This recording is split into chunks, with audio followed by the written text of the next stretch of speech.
Hey channel, welcome to my guys. ಎಲ್ಲರೂ ನೀವು ನನ್ನ ಚಾನಲ್ ನ ಹೋಗ್ಬಿಟ್ಟು ಸಬ್ಸ್ಕ್ರೈಬ್.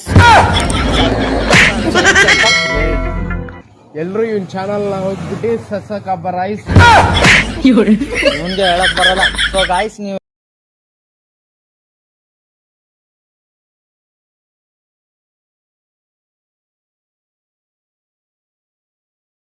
ಮತ್ ನೀನು ಸಿಟಿಲಿ ಹುಡುಗರನ್ನ ಸೇಫ್ ಆಗಿರಕ್ ಕೇಳಿ ಇವತ್ ನೈಟು.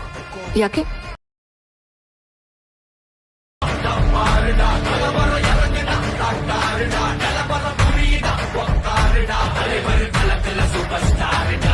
ಒನ್ ಮೋರ್ ಅನ್ಬೇಕು ನೀವು. ಮತ್ ನೀನು ಸಿಟಿಲಿ ಹುಡುಗರನ್ನ ಸೇಫ್ ಆಗಿರಕ್ ಕೇಳಿ ಇವತ್ ನೈಟು. ಯಾಕೆ?